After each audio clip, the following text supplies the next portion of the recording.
Assalamualaikum warahmatullahi wabarakatuh. Alhamdulillahi rabbil alamin. Wassalatu wassalamu ala ashrafil anbiya'i wal mursalin wa ala alihi wa sahbihi ajma'in. Allahumma anfa'na bima 'allamtana wa 'allimna ma yanfa'una wa zidna 'ilma. Qala asy-syaikhu asy-syarihu rahimahullahu ta'ala wa nafa'ana bi'ulumihi fid darain. Wa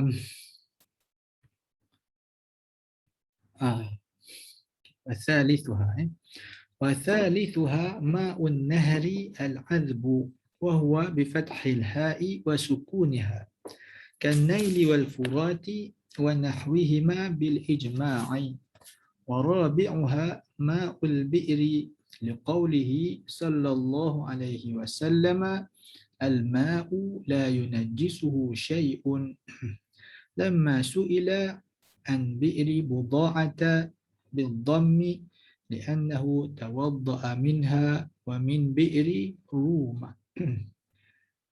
الماء لا ينجسه, مشهورnya riwayatnya la yunajjisuhu. Mungkin ada riwayat la yunjisuhu. Dari segi bahasa Arabnya boleh najasa, boleh juga atas wazan af'ala anjasa. Masyhurnya la yunajjisuhu. Yang ni kena tengok dalam kitab hadis lah. Dari segi perkataan yang lebih tepat. Perbahasannya ini perbahasan ulama hadis. Yunajjisuhu ataupun yunjisuhu. Tapi masyhur kita ialah yunajjisuhu. Jadi orang terlibat dalam bidang hadis dia akan tengok detail lah ni. Mana riwayat yang lebih kuat antara yunjisuhu dengan yunajjisuhu. Adapun dari segi ulama fiqhnya di sini maknanya sama saja. Itu bahawa air itu tidak menajiskan akannya oleh sesuatu. Najasa pun fa'il muta'addi, yunjisu pun fa'il muta'addi juga. Tak apalah. Yang ni dekat hari ni kita pakai kitab yang baru pakai kitab baru untuk rujukan di dalam video saja. Jadi kita baca al-ma'u la yunajjisuhu syai'un. Untuk memudahkanlah kerana selama ni kita ambil gambar menggunakan kamera itu. Jadi kadang-kadang kurang cantik sikit. Jadi kita ambil versi di dalam PDF yang ada di dalam internet ni. Okey. Lamma su'ila an bi'ri budha'ata bidhammi li'annahu tawadda'a minha wa min bi'ri rum.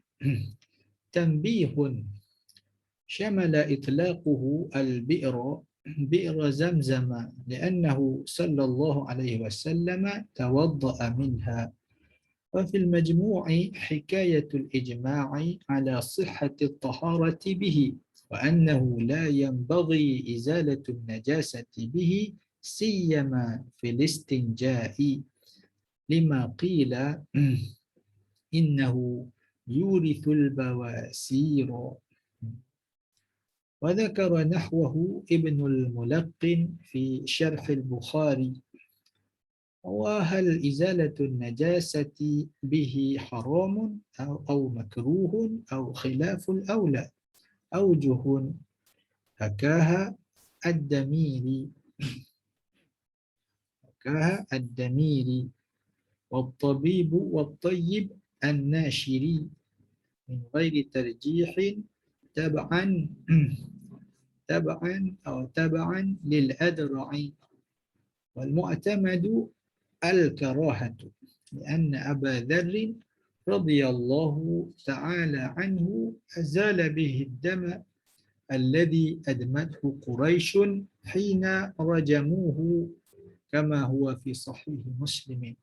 وغسلت أسماء بنت أبي بكر ولدها عبد الله ابن الزبير رضي الله تعالى عنهم حين قتل فتقطعت أوصاله بماء زمزم بمحضر من الصحابة وغيرهم ولم ينكر ذلك عليها أحد منهم. Okey, tadi kita baca sampai situ dulu. Kalau kita boleh habiskan, kita cuba habiskan. Um, jadi kita masih lagi di peringkat mengenai air. Itu air yang harus bersuci dengannya, iaitu air mutlak. Tapi air mutlak ini belum datang lagi nama apa nama ni nama apa nama ni kita panggil hukumnya tahirun mutahhirun. Tapi ini jenis-jenis air mutlak. Air mutlak itu dia adalah tahirun mutahhirun. Ini bilangnya sebanyak 7. Dia kata al-miyahu allati, yang kata Syekh al-musannif Syekh Abu Syuja' rahimahullah taala, al-miyahu allati yajuzu at-tathhiru biha 700. Jadi air itu air yang harus untuk kita bersuci dengannya, menggunakannya sebagai untuk bersuci itu, maknanya itu menunjukkan adalah air mutlak. Air mutlak ini boleh iaitu suci dan juga boleh menyucikan. Nanti dia akan datang perincian dia selepas daripada memperkenalkan asas air ini. Ada 7. Jadi bukan mesti 7 ni kita sudah orang panggil bincangkan awal dahulu. Tapi ini yang masyhurnya air, sumber-sumber air. Sumber-sumber air mutlak yang utama. Jadi dia pun bilang ma'us sama'i wa ma'ul bahri wa ma'un nahri. Yang ini kita masuk pada wasalithuha. Wasalithuha ma'un nahri, iaitu air sungai. An-nahri dengan huruf ha, bukan huruf ha, huruf ha. Al-ha bukan al-ha, al-ha. Kalau nahrun, itu makna lain pula ya. Ma'u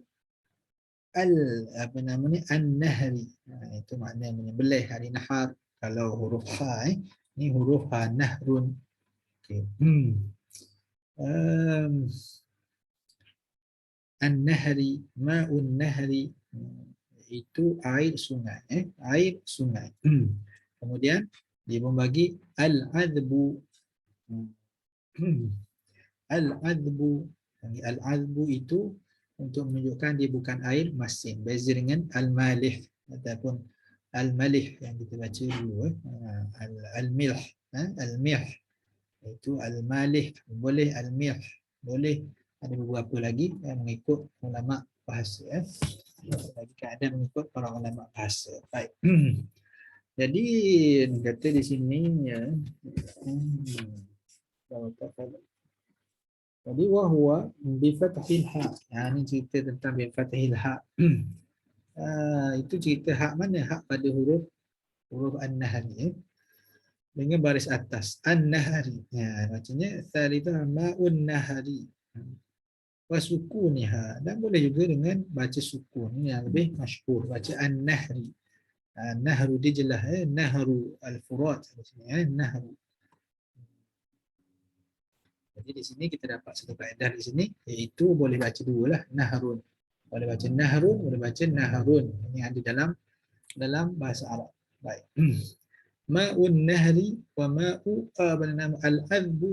Ni dah baca dulu, al-adbu maknanya yang sedap kalau ikut asalnya lah. Tapi di sini maknanya bukan yang masin, maknanya boleh minum lah. Kita panggil air tawar, air tawar. Kan Naili wal Furati, seperti sungai Nil wal Furat dan sungai Furat. Wa nahwihima bil ijma', dan yang seumpamanya dengan secara ijma'. Jadi ini dikatakan sungai adalah merupakan sumber kepada air mutlak. Jadi ini untuk memudahkan kita ibadah itu disebut oleh Syekh Asy-Syarih sebelum pada ini, maknanya kemurahan Allah Subhanahu Wa Taala tadi. Allah Taala tadi bermurah ya, dengan kita memberikan banyak nikmat, antaranya ialah untuk kita beribadat kepada, dan memudahkan urusan kita untuk beribadah dengannya itu dengan dibanyakkan sumber-sumber untuk beribadah tadi. Antaranya ialah sumber untuk bersuci, iaitu air. Jadi tidaklah oleh kerana kita hendak beribadah itu sampai kita terlalu susah sangat. Walaupun kalau tidak dibuat banyak begitu, wajib kita mencarinya. Tetapi Allah Ta'ala hendak memudahkan urusan, maka sungai-sungai tadi dibanyakkan. Maka mudahlah untuk ibadat. Dia tak ada alasan untuk orang tidak menunaikan ibadat. Dan apa kerana tak ada air katanya. Kalau tidak ada air ada cara. Walaupun begitu air itu banyak sekali ya. Sumber-sumber itu banyak sekali, antaranya ialah melalui sungai. Jadi sungai itu, sungai yang besar ini tidak kering lah. Sungai yang besar. Kan Naili wal Furat. Seumpama apa nama ni, sungai Nil dan sungai Furat. Nil di Mesir. Al Furat, Furat di Iraq. Euphrates. Euphrates, sungai Euphrates. Sungai Dijlah, itu sungai Dijlah, itu sungai Tigris. Jadi ialah ada kaitan lah di antara hidup di dalam dunia ini dengan di dalam syurga. Dalam syurga pun tajri min tahtihal anhar, tajri min tahtihal anhar, mengalir di bawahnya oleh sungai-sungai. Anhar, kalau kata nahar, baca apa namanya, naharun fin nahar, itu maknanya sebelah siang, petang. Fin nahar, bukan nahar, anhar. Ini jamak pada nahrun. Jadi masuk dalam syurga, maka Allah Ta'ala sediakan sungai-sungai. Ada 4 jenis sungai itu di dalam syurga. Dan disebutlah hadis ada 4 sungai yang dikatakan datang daripada syurga. Dan disebutlah Nabi berasal daripada syurga.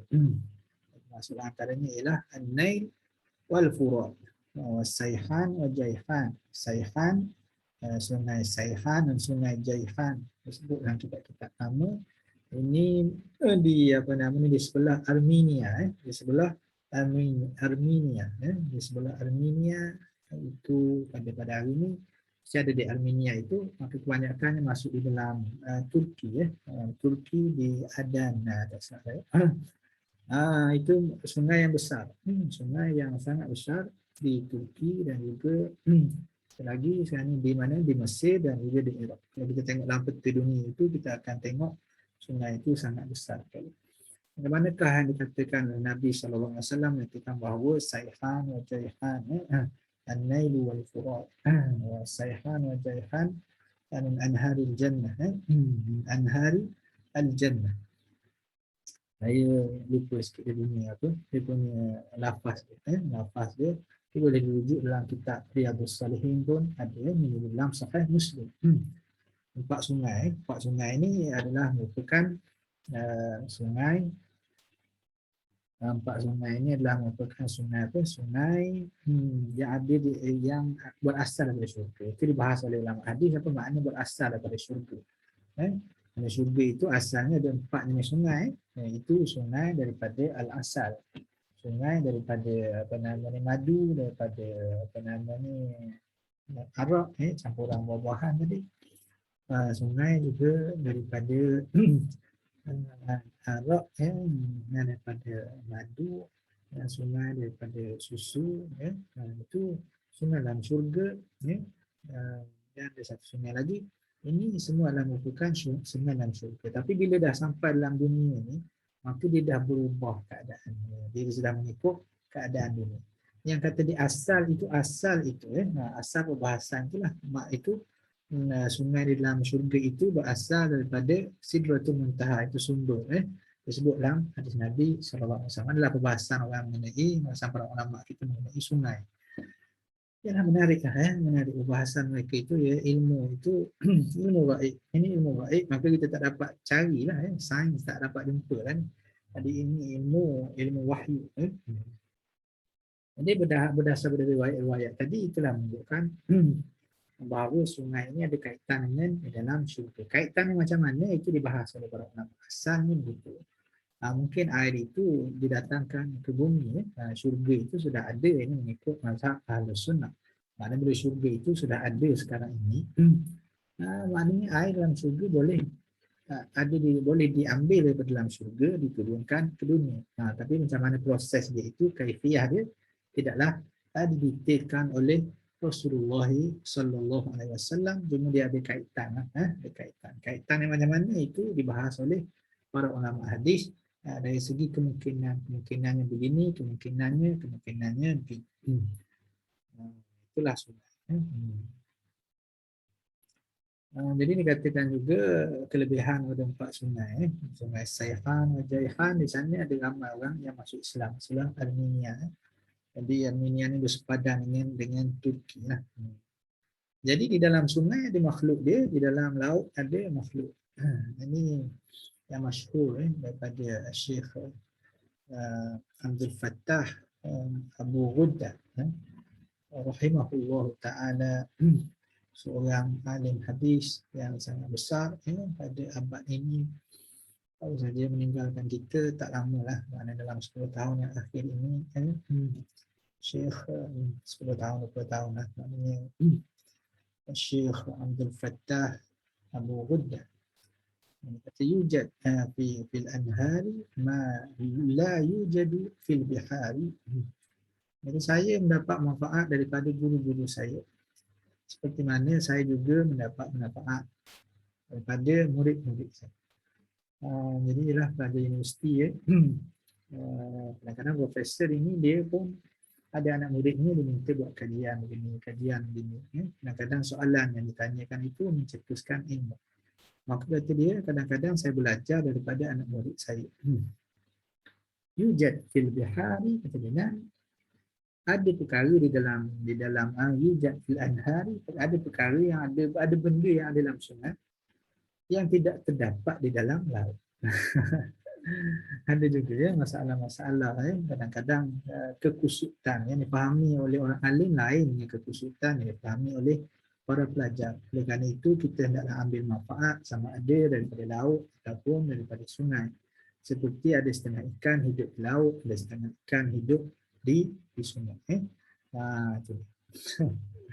Itu kata-kata hikmah pada Syekh Abdul Fattah Abu Ghuddah rahimahullah ta'ala, yang sangat ajaib sekali ilmu pengetahuannya, yang ajaib sekali pengembaraannya di talabil hadis, dalam mencari hadis pada zaman moden kita ini. Sangat ajaib sekali cara beliau mengungkap mengenai hukum-hukum hadis, kajian-kajian hadis, seorang yang sangat luar biasa, yang sangat teliti, masing dipenuhi dengan ilmu yang bermanfaat, mengelilingi orang-orang yang berilmu, dan juga beliau juga sentiasa hidupnya dengan ilmu rahimahullah ta'ala rahmatan wasi'ah. Okey, jadi itu mengenai air sungai. Air sungai pun adalah air mutlak. Rabi'uha, dan yang keempatnya, macam ni, macam tak sempat habis kita ni. Tak apalah. Saya cuba cepatkan. Rabi'uha, dan yang keempatnya ialah ma'ul bi'ri. Itu air telaga. Air telaga. Liqaulihi sallallahu alaihi wasallam, kerana sabda Rasulullah sallallahu alaihi wasallam, al-ma'u la yunajjisuhu syai'un. Air itu tidak akan menajiskannya oleh sesuatu apapun. Maksudnya air mutlak itu kalau ada campuran apa pun dia tidak akan menajiskan. Ini kata para ulama mazhab Asy-Syafi'i, maknanya ialah al-ma' ini ialah al-ma' al-muqayyad, ditaqyid dengan al-ma'u al-kathir. Al-ma'u al-kathir, bukan air saja, tapi air yang banyak, itu dua tolak. Maka tidaklah boleh menajiskannya oleh sesuatu. Itu dengan ada syarat lagi. Jadi kalau kita baca sampai hadis di sini saja, maka kita pun kalau gitu dah, bila air, mana-mana air pun, macam mana campuran dia pun semua sekali, termasuk najis macam mana pun, air kekal tidak mutanajis umum. Tapi yang ni kena tengok dengan hadis yang lain, digabungkan, kemudian dilihat apa maknanya, maka barulah kita faham maksud hadis ini. Itu air yang banyak itu tidak dapat menajiskannya oleh sesuatu apapun. Lamma su'ila an bi'ri buda'ata, apabila Nabi SAW ditanya ia, su'ila, jadi naik fa'il dia balik pada Nabi lah, qaulihi sallallahu alaihi wa qaulihi, yani an-nabi sallallahu alaihi wasallam an bi'ri buda'ah. Bila Nabi ditanya tentang telaga buda'ah. Jadi telaga buda'ah ni kata Asy-Syaikh Asy-Syarih bid-dhammi, baca bil-dhammi, buda'ah nama tempatnya. nama telaga. Li'annahu kerana dia, yakni baginda sallallahu alaihi wasallam, tawadda'a minha, berwuduk daripadanya. Daripada telaga Buda'ah tadi, dan juga min bi'ri rum. Jadi al-bi'ru ni dia dalam bahasa Arab dikira sebagai muannas, lafaz itu lafaz muannas. Kerana itu bi'ru Buda'ah. Buda'ah itu nama bagi telaga. Jadi bila nama bagi telaga itu perempuan, maka telaga itu perempuan, maka namanya pun perempuan. Namanya pun perempuan, muannas. Jadi Nabi pun bersuci daripada telaga Buda'ah. Jadi telaga Buda'ah ini ceritanya ialah di dalamnya ada perca-perca kain yang perempuan mengesat dia punya haid, ya, ada masuk najis di dalamnya dan seumpamanya. Jadi Nabi berwuduk tadi. Tapi ni ramai orang salah faham lah. Dia ingat itu macam telaga buta. Ini bukan telaga buta, telaga Buda'ah ni. Jadi cerita kenapakah telaga Buda'ah ini ada di dalamnya kain, perca-perca kain, ada di dalamnya najis dan seumpamanya, ini kerana banjir. Banjir. Jadi bila telaga ni, bila banjir, dia mengatasi daripada tempat, apa kita kata? Kita kata daripada apa tu, daripada tempat apa tu?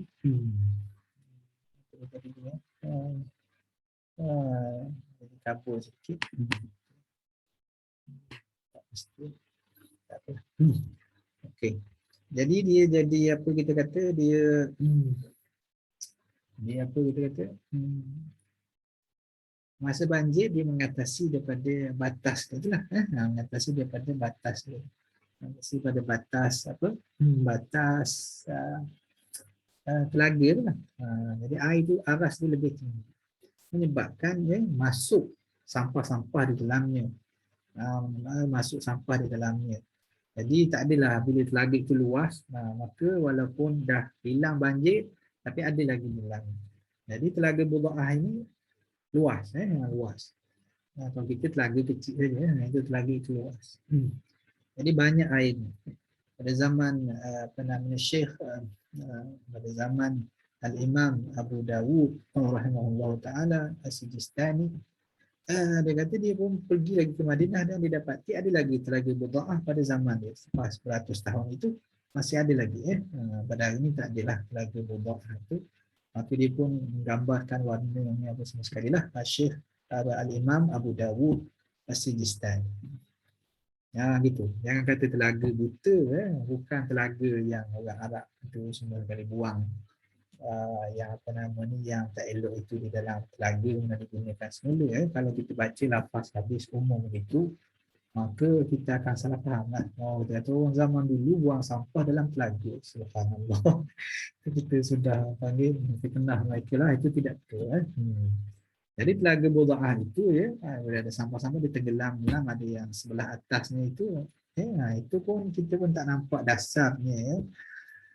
Itu kalau telaga yang luas. Ini telaga Buda'ah itu telaga yang luas. Maka sahabat tanya, dia kata ni ada juga najis-najis di dalamnya Rasulullah. Macam mana dulu engkau berwuduk, kalau engkau berwuduk daripada telaga Buda'ah. Sabda Nabi SAW, al-ma'u la yunajjisuhu syai'un. Air yang banyak itu, kita pergi pada takwil mazhab Syafi'i. Air yang banyak itu, orang lain dia takwil al-ma'u namanya alladhi lam yataghayyar, air yang tidak berubah. Kita kata air yang tidak berubah, tak kira banyak sedikit. Kita kata air yang banyak dan tidak berubah. Jadi ada dua syarat. Ada dua syarat pada mazhab Syafi'i, iaitu air yang banyak dan tidak mengubah. Adapun air yang mengubah sama ada banyak atau sedikit, itu sepakat mengubah. Mengubah air mutlak tadi bercampur dengan najis dan berubah rasanya, baunya, mengubah rasanya, baunya dan warnanya, maka yang demikian itu menjadikan air itu tidak mutlak, itu menajiskan. Okey. Jadi Nabi berwuduk daripada telaga Buda'ah. Wa min bi'ri Rumah, dan juga daripada telaga Rumah. kepada Telaga Rumah. Telaga Rumah ni di Madinah juga. Pada hari ini masih ada di bawah apa nama ni, Kementerian Pertanian. Saya dikatakan masih lagi digunakan untuk mengairi ladang kurma yang ada di sekitar itu. Tapi semasa kita pergi di sana, ya, ditutuplah kawasan tu, kita tak boleh masuk, tak boleh masuk. Ini Telaga Rumah. Telaga Rumah ni masyhur dengan kisah Sayyidina Uthman radhiyallahu anhu. Itu bila orang Islam Muhajirin berhijrah ke Madinah Al-Munawwarah. Maka dia susah nak dapat sumber air. Jadi Telaga Rumah ni dimiliki, dia ada beberapa riwayat. Kalau kita ambil satu riwayat, iaitu dimiliki oleh orang Yahudi. Jadi setiap kali orang Islam hendak menggunakan air tadi, nak minum air, nak beli dia, satu riba ke, nak beli, nak gunakan air lah untuk angkut air tadi, dibayar. Harganya pun satu tepak kurma. Jadi harga pun mahal untuk dapatkan air yang baik. Jadi menyusahkan kepada ramai golongan orang Muhajirin yang ialah mereka itu baru saja berhijrah ke Madinah dan tak ada sumber air. Maka Nabi SAW memberi galakan untuk sesiapa yang berwakaf. Maka Allah Ta'ala akan memberi ganjaran kepadanya di negeri akhirat, ganjaran yang baik di dalam syurga. Maka Sayyidina Uthman ketika itu dia pun memikirkan bagaimanakah untuk wakafkan telaga. Tapi dia pergi berunding dengan orang orang Yahudi. Berunding dengan orang Yahudi. Okey, kata sekarang saya nak beli. Dia kata saya tak boleh jual ni kerana orang Yahudi tu untungnya meniaga air. Saya tak boleh jual, tapi kalau kita bagi dua, kau satu bahagian, saya satu bahagian. Dia kata Sayyidina Uthman, kita nak buat macam mana ni? Tiap-tiap hari kita dua-dua orang boleh ambil, ataupun satu hari engkau, satu hari aku. Hari ni engkau, besok giliran aku pula. Maka kata Yahudi tadi, tak apalah, kita bergilir hari. Hari ni hari engkau, esok hari aku, dan seterusnya. Maka apabila datang giliran hari Uthman bin Affan radhiyallahu anhu, dia bagi kepada Islam. Siapa nak ambil air, ambil. Dia bayar. Dia pun sama-sama beratur sama macam orang lain, ambil air. Maksudnya dia bukan mengkhususkan, dia tak kata telaga dia.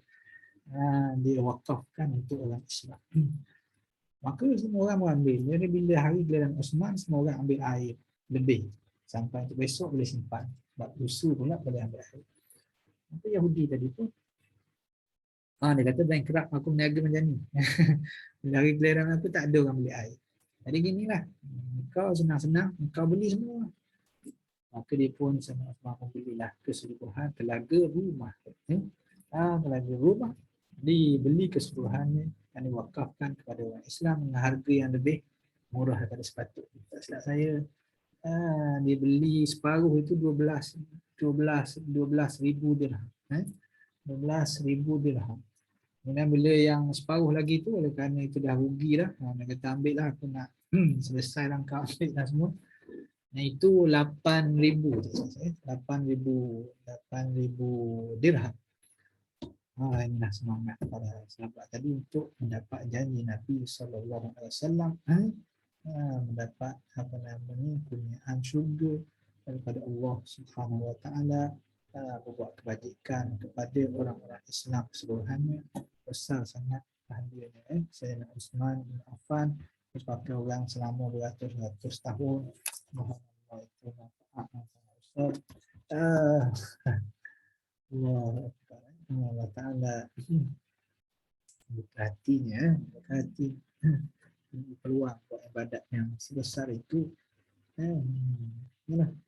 Besarlah memberi air ini besar. Di tempat lain, negeri-negeri Arab ni dia ada air sabil, musabbal kitab ni, air sabil.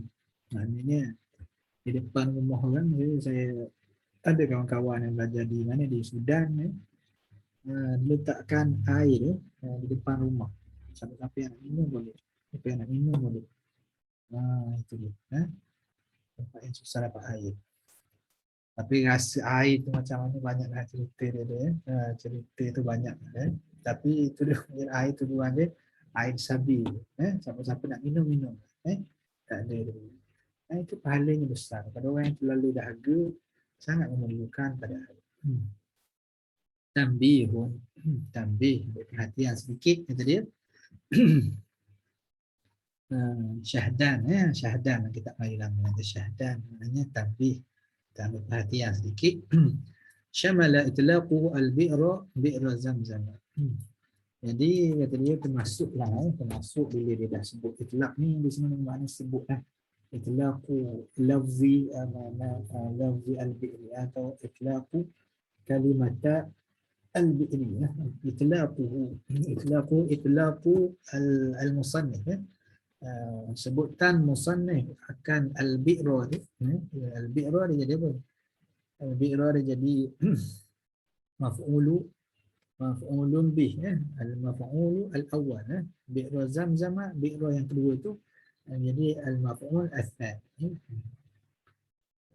Mana fa'il ni apa nama masdar yang beramal. Itlaqu syamala itlaquhu al-bi'ra bi'ra zamzam. Bi'ra zamzam. Termasuklah bila dah sebut air telaga, termasuklah juga air zamzam. Maka air zamzam itu boleh bersuci dengannya. Li'annahu tawadda'a minha. Kerana baginda Rasulullah SAW juga berriwayatkan pernah berwuduk dengan telaga dengan air zamzam. Berwuduk dengan telaga zamzam. Jadi oleh kerana kita kata telaga zamzam ni ada banyak kelebihan. Air yang banyak kelebihan ni maka lagu pada kita. Dari segi mana? Dari segi boleh ke bersuci dengan yang bersuci ni sama ada menghilangkan hadas dan mengangkat hadas, menghilangkan hadas ataupun menghilangkan najis. Jadi nampak ni macam tidak sesuai. Nampaknya dari segi akalnya oleh kerana itu air yang ada kelebihan. Kita nak gunakan air yang baik itu untuk mengangkat hadas dan menghilangkan najis. Tapi bila disebut di sini ma'u wa ma'ul bi'ri, maka itu maksudlah telaga zamzam adalah boleh digunakan untuk bersuci. Ini dibahas sikit tentang telaga zamzam. Kisah zamzam itu masyhur, kita tak ceritakan di sini. Wa fil majmu'i, dalam kitab Majmu' Imam An-Nawawi rahimahullah taala, hikayatul ijma' ala sihhati at-taharati bihi. Nawawi menceritakan berlaku ijma'. Maknanya memberitahu fakta ni. Hikayah ni maknanya memberitahu fakta.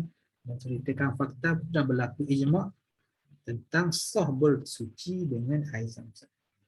Walaupun air zamzam itu banyak kelebihannya, tapi sah bersuci dengan apa? Air zamzam tadi sah bersuci. Innahu bila itu Nawawi innahu la yanbaghi izalatul najasati bihi. Dan bahawa sesungguhnya tidaklah menasabah yang bagi tidak patut. Kadang-kadang mana tidak wajib, mana tidak patut. Mana tidak sesuai begitu kata dalam bahasa Melayu. La yang bagi. Kita ramal tidak sayyigia, tidak sayyigia. Tidak ada sayyigia, tidak sayyigia yang bagi. Terjemah dia. Dia kata tidaklah menasabah, tidaklah yang bagi, tidaklah seeloknya dibuat menghilangkan najis dengannya. Adapun apa nama ni berwuduk mengangkat hadas, maka Nabi mengangkat hadas.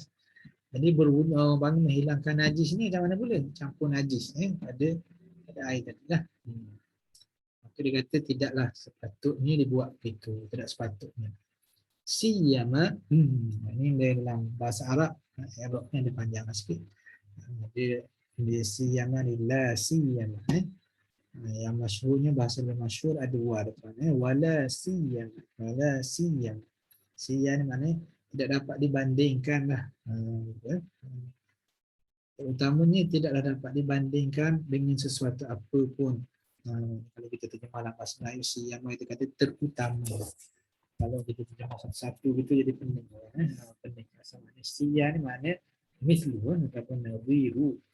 Tapi biasa kita terjemah dalam bahasa Melayu siyama terutamanya. Dia ada siya yang rumah. Perbahasan ni panjang tu, tengok pada nahwu lah, kita tak bahas karena di sini panjang sangat. Okey. Siyama Filistinja, terutama di dalam apa nama ni, membasuh kencing dan berak. Itu istinja. Istinja itu membasuh kencing atau membasuh berak. Maka dia kata tidak patutlah. Lima qila, dengan apa yang dikatakan padanya, innahu yurithu al-bawasir. Dan yang demikian itu mewariskan, maknanya menyebabkan. Yurithu di sini maknanya meninggalkan kesan. Meninggalkan kesan dari penyakit buasir. Susah untuk membuang air besar. Tapi ini tidak ada kajian yang detail, tak ada. Kalau pasti bawa buasir, maka itu jadi haram lah. Bawa mudarat tak boleh, tapi tak pasti. Nawi itu al-bawasir, tapi hujah ni tak kuat. Ini hukum adat lah tu ya. Hukum adat. Tengok berapa orang yang guna air zam-zam menggunakan untuk istinja, berapa orang yang dapat buasir. Statistik ni ada lah. Statistik. Ini dibahas. Tapi iyalah, yang itu air zam-zam. Air zam-zam. Dzakara nahwahu Ibnu Al-Mulaqqin. Ibnu Mulaqqin pun di dalam Syarah Bukhari itu menyebut perkara yang sama, iaitu bila yang bagi tadi lah. Itu nak kata dia tak kata haram, sebab sudah sah itu, tapi tidak patut, tak elok. Wahua, jadi dia kata tidak elok. Sekarang dia mari datang tanya. Wahal izalatun najasati bihi haram atau makruh? Dia kata tak elok tu, apakah hukumnya itu? Hukumnya adakah haram ataupun makruh ataupun khilaful aula? Ada tiga kemungkinan, haram, makruh ataupun khilaful aula. Haram, makruh kita masyhur lah. Khilaful aula ni apa pula? Jadi ini tidak ada perbahasan dalam ulama usul fiqh, tak ada khilaful aula. Ini istilah yang kebanyakannya digunakan oleh ulama apa nama ni, ulama fiqh lah, ulama usul fiqh. Dia ada haram, ada makruh.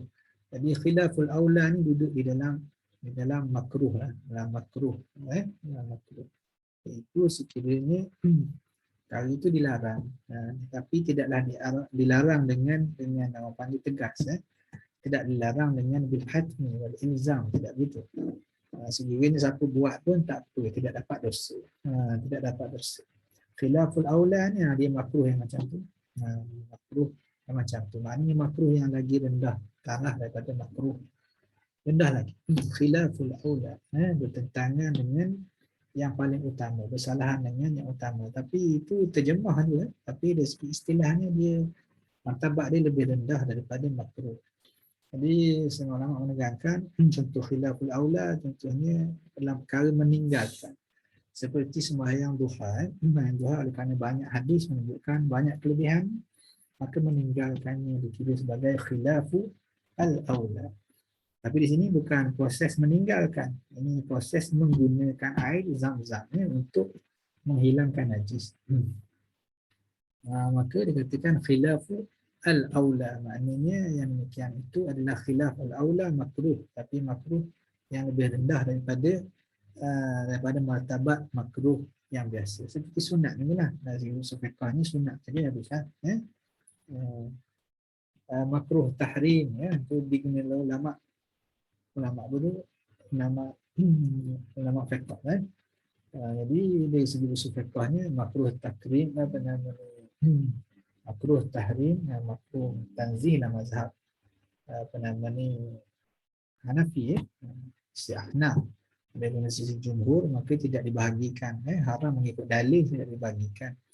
Maka makruh tahrim itu dia menyamai dengan haram, memang haram. Cuma perbahasan dia banyak sikit. Khilaf dia itu banyak sikit. Jadi orang panggil makruh tahrim itu panggil makruh tahrim. Kebanyakan kitab fiqh ni ada dosa. Makruh tanzih, makruh tanzih itu makruh yang biasanya, khilaful aula di bawah lagi. Kemudian dia kata kalau begitu menggunakan air zam-zam untuk apa namanya bersuci, apa hukumnya? Aujuhun. Kata fi dzalika aujuhun. mengenai hukumnya itu, maka beberapa wajah. Ada beberapa wajah, beberapa pendapat. Pendapat wajhun, ini di sisi ulama Syafi'iyah ni, sahibul wujuh. Aujuhun hakaha menceritakan wajah-wajah itu oleh Ad-Damiri. Ini ada baca Dumairi, ada baca Damiri. Bolehlah, boleh. Ya, asal daripada Damirah, ini satu bandar di Mesir. Ulama hayawan, ahli biologi yang menulis kitab Al-Hayawan. Kalau nak tahu hukum-hukum binatang ni boleh makan, tak boleh makan, apa yang ada dalam perut dia, apa perangai dia, apa semua sekali, dalam kitab Al-Hayawan.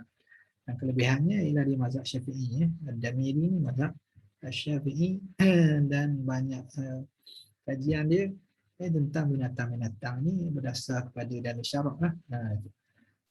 Tapi Damiri kata ada beberapa wajah. Utib An-Nashiri pun kata ada beberapa wajah. Ini ulama juga daripada Yaman. Saya Utib An-Nashiri. Min ghairi tarjihin, dengan tidak menterjihkan. Ini boleh jadi dia haram, boleh makruh, boleh khilaful aula, mana satu, maka dia tak terangkan. Taba'an lil Azra'i, mengikut Imam Al-Azra'i.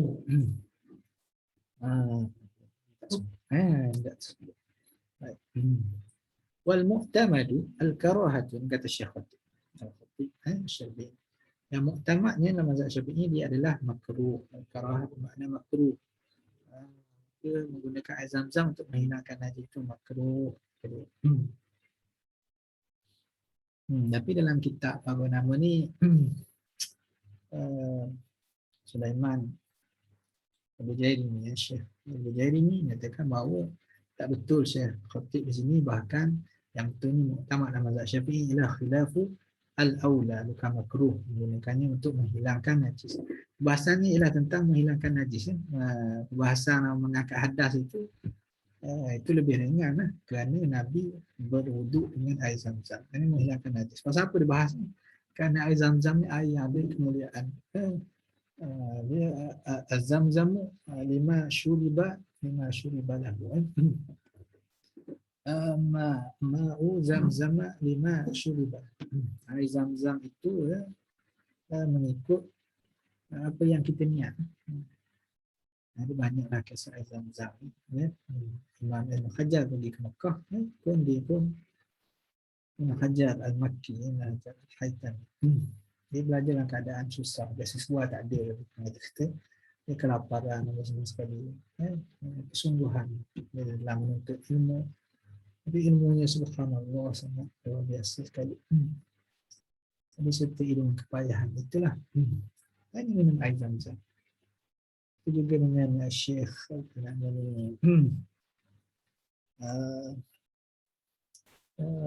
Ibn Qayyim Al-Jauziyah pergi ke Mekah, tapi terus kalang, semua tak ada makanan nak beli. Minum hidup dengan air zam-zam. Hidup dengan air zam-zam untuk membuat anggota, untuk belajar, untuk beribadat terus sekali. Ini ajaib. Ajaib para ulama kita rahimahumullahu ta'ala jami'an. Jadi air yang kelebihan yang seperti itu, air yang banyak kelebihan seperti itu, betul-betul digunakan untuk menghilangkan itu, dipanggil apa? Seperti membazir, membazir lah. Membazir macam mana? Air yang baik digunakan untuk buat perkara yang boleh dibuat oleh air yang lain. Gitu. Jadi dari segi praktikalnya tak praktikal lah untuk kita gunakan air zam-zam untuk menghilangkan najis. Tapi adalah keadaan terdesak tu adalah, contohnya kita ambil air zam-zam letak dalam botol mineral. Kemudian kita pergi ke tandas tak ada air contohnya. Maka nak buat macam mana? Maka kita gunakan air zam-zam itu ketika itu air zam-zam itu wajib digunakan untuk menghilangkan najis. Tapi keadaan itu jarang lah. Ini perbahasan fiqh ni begitu lah. Okey. Tengok sini dia kata wal mu'tamadu al-karahah bal al-mu'tamad kata nama ni Syekh Al-Bujairimi khilaf al-qawl. Sebab dia لأن أبا ذر رضي الله تعالى عنه أزال به الدم الذي أجمده قريش حين رجموه. Karena Abu Dzar radhiyallahu ta'ala anhu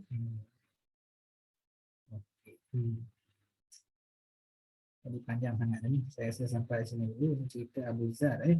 Nanti ada ini dalil ya. Dalil Abu Dzar dengan kisah Asma bahkan memandikan apa namanya Abdullah Az-Zubair. Ini kita akan baca di dalam sesi yang akan datang insya-Allah kalau tidak ada Arab. Allahumma anfa'na bima 'allamtana. Allahumma anfa'na bil 'ilmi wa zayyinna bil hilmi وجملنا بالعافية وأكرمنا بالتقوى وصلى الله على سيدنا محمد وعلى آله وصحبه وبارك وسلم. السلام عليكم ورحمة الله وبركاته.